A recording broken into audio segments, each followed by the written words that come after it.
warahmatullahi wabarakatuh. Perkenalkan, nama saya Saida Al-Karimah, seorang mahasiswa dari STIMIK Dharma Wacana. Di video kali ini saya akan menjawab tugas, yaitu presentasi mengenai perkembangan mobil teknologi.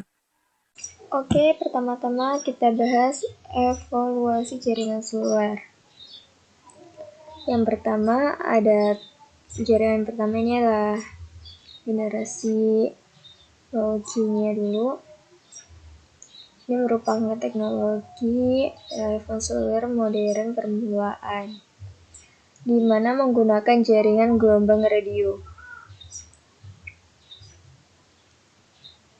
Terus selanjutnya adalah generasi jaringan satu generation atau 1G. Pertama kalinya dipertemukan di tahun 1980. Kemampuannya ini hanya dapat bisa melayani komunikasi suara, tidak dapat melayani komunikasi data. Kelemahannya menyebabkan banyak keterlambatan yang memiliki seperti kapasitas trafik yang kecil, jumlah pelayanan, menggunakan spektrum frekuensi yang boros, suara tidak jernih. Terus dua generation atau 4G ini munculnya pada awal tahun 90-an. Kemampuannya dari 4G ini generasi kedua selain digunakan untuk komunikasi suara, juga bisa untuk SMS dan transfer data dengan kecepatannya maksimal 9600 bit per second.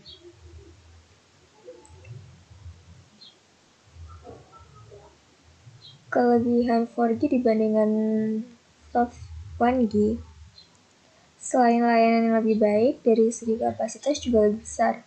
Suara yang dihasilkan lebih jernih, karena berbasis digital.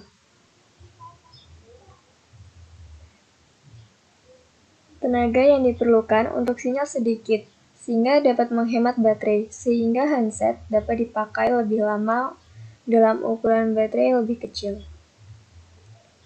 Kelemahannya sendiri, kecepatan transfer data masih rendah, tidak efisien, jangkauan jaringan masih terbatas. Next, 3 generation atau 3G. 3G ini diperkenalkan pada awal adalah untuk tujuan menambah efisiensi dan kapasitas jaringan, menambah kemampuan, terus meningkatkan kualitas layanan. Frekuensi yang digunakan oleh teknologi 3G ini yaitu frekuensi penerimaan, terus frekuensi pengiriman. Kemampuannya sendiri memiliki kecepatan transfer data 144 sampai 2 MB/s, sehingga dapat melayani layanan data seperti internet, video. Kelebihan 3G di generasi sebelumnya, kualitas suara lebih bagus, keamanan yang terjamin, efisiensi spektrum yang bagus, support untuk multiplexer layar.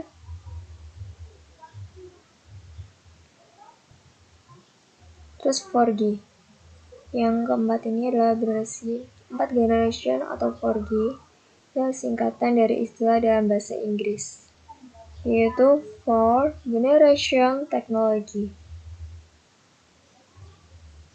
Sistem 4G akan dapat menyediakan solusi IP yang komprehensif, di mana suara, data, dan arus multimedia dapat sampai kepada pengguna kapan saja dan di mana saja. Pada rata-rata data lebih tinggi dari generasi sebelumnya, yang belum dapat didefinisikan format untuk 4G. Dan untuk kecepatan 4G ini sendiri adalah 100 MB per detiknya. dan 1 giga per detik, baik dalam maupun luar maupun dengan kualitas premium dan keamanan tinggi. Yang terakhir ini ada 5 generation atau 5G. Jaringan ini memang masih sangat jarang ditemukan saat ini, dan ini juga belum istilahnya sangat resmi. Ini keluaran baru juga, belum lama. Namun tidak ada sumber menunjukkan 5G puncak download dan upload tingkat lebih dari 1 giga per second akan ditawarkan menurut definisi UTU dari sistem 5G jika 5G muncul.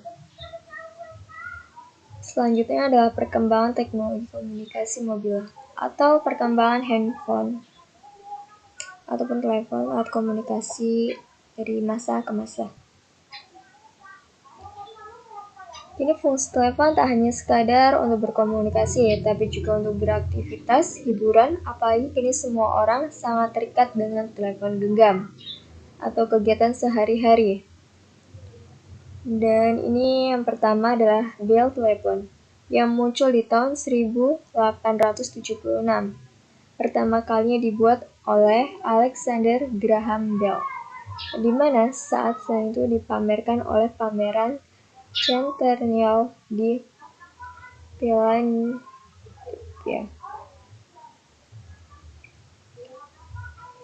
Next, latah lagi nih. Yang kedua ini adalah telepon di abad 19. Ini muncul di tahun 1890-an. Untuk ini mulai demikian menjadi penanda perkembangan teknologi di abad ke-19. Bentuknya ini nggak asing kalau kalian sering menonton film Warkop DKI. Ya, kalian paham lah, dan zaman dulu yang Dono Kasino Indo itu. Oke, next aja langsung. Ini yang ketiga, Waters Electric 302. Ini munculnya tahun 1937 ya, kisaran itu, oleh operator Amerika Serikat. Oke, next lagi yang keempat, The Real Milk. Itu muncul sekitar 1965. Ini adalah model terakhir yang dikeluarkan oleh AT&T yang sebelumnya tadi ini itu Watershed Electric 302.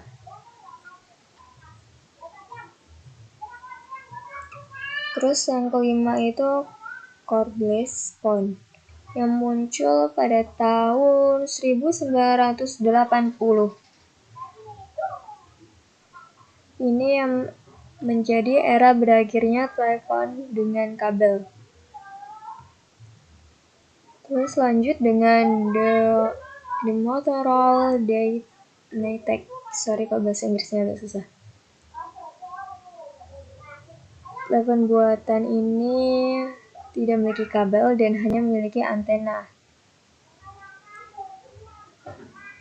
Namun di masa itu ponsel ini justru sering muncul di berbagai iklan hingga film pada tahun 1987.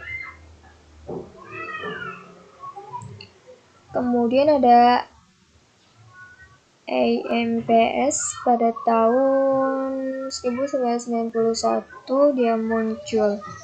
Telkom bekerjasama dengan perusahaan swasta mengeluarkan jalan seluler dengan teknologi lebih baru, yaitu Advanced Mobile Phone System atau AMPS. Sistem transmisi AMPS masih analog seperti MMT dengan frekuensi jauh lebih tinggi, yakni 800 sampai 900 MHz. Sehingga makin minim gangguan. Selanjutnya ponsel GMS atau Global System Mobile. ini merupakan teknologi yang dikembangkan di Eropa dan di Amerika Serikat pada tahun 1980. Ini berlangsung selama 1 dekade hingga muncul ke pasaran pada tahun 1990-an. Next, selanjutnya era ponsel pun mulai berkembang sejak tahun 1990-an hingga 2000-an. Hal ini dibarengi munculnya ponsel-ponsel merek Nokia, Sony, Ericsson, Motorola, Samsung, dan lain sebagainya. Ponsel juga beradaptasi dengan kehadiran layanan telepon, SMS, dan internet yang ditawarkan oleh perusahaan telekomunikasi.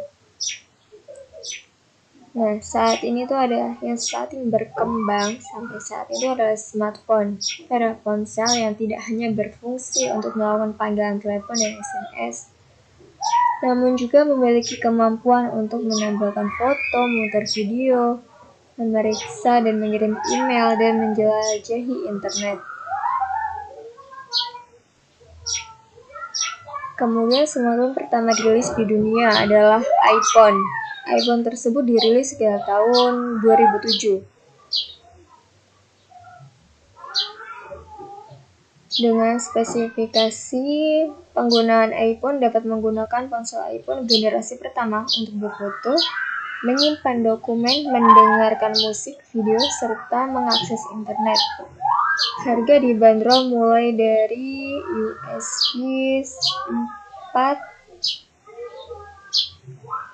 $499 atau 7 jutaan. Itu awal keluaran ponsel zaman dulu. Terus sejak munculnya iPhone generasi pertama tersebut, perusahaan teknologi mulai mengembangkan smartphone. Apalagi Android resmi berdiri pada tahun 2003, menghadirkan sistem operasi Android yang dirilis pada tahun 2008. Sorry, ada gangguan mobil di sini lewat. Agak ramai jadi nggak jelas ya. Oke, langsung aja next. Tapi sebelumnya, ini ada Android yang telah diakuisisi Google tahun 2005, mulai dilirik oleh perusahaan teknologi kenamaan seperti Samsung, Oppo, Xiaomi, Vivo, dan lain sebagainya. Hingga saat ini, smartphone terus dikembangkan oleh banyak perusahaan teknologi, mulai dari ponsel dengan baterai besar, memori besar, lensa kamera yang tinggi, handset maupun hingga ponsel yang layar dapat dilipat. Semua inovasi tersebut dilakukan semata-mata untuk memenuhi kebutuhan pelanggan serta meningkatkan kemampuan smartphone sehingga pelanggan bisa melakukan banyak hal dengan smartphone. Oke. Manfaatnya pun sudah beragam dan sudah tidak bisa dipisahkan lagi dengan hidup kita. Ya, betul, untuk berkomunikasi. Lebih baik telat ke kantor. Ada seletingan lebih baik telat ke kantor daripada lupa bawa HP. Transfer data pun semakin mudah, tidak perlu menggunakan nunggu lama. Namun untuk sekarang tidak, karena prosedur sudah mampu menyediakan barang dengan harga terjangkau dengan kualitas bagus. Contoh X-Factor Indonesia, Idol. Indonesia mencari bakat, akademik fantastik. Sang presenter berteriak agar idolanya Anda tidak tereliminasi. Silahkan kirim SMS banyak-banyaknya. Bisnis lebih praktis dan efisien dengan menggunakan sebuah kendali di tangan. Bahkan sekarang sudah ada mobile banking, GPS, dan hal lainnya. Update berita pun bisa dengan 1 klik saja. Berbeda dengan kasus seperti ini. Seorang pembisnis meninggal tertabak ketika sedang berbicara menggunakan handphone sambil menyetir mobil dengan rekan bisnisnya. Untung apa buntu? Komunikasi? Use it wisely. Thank you. Sekian. Mohon maaf bila ada kata-kata yang nggak pas. Oke, sekian video dari saya ini mengenai presentasi hari ini. Bila ada salah, saya mohon maaf. Saya akhiri. Wassalamualaikum warahmatullahi wabarakatuh.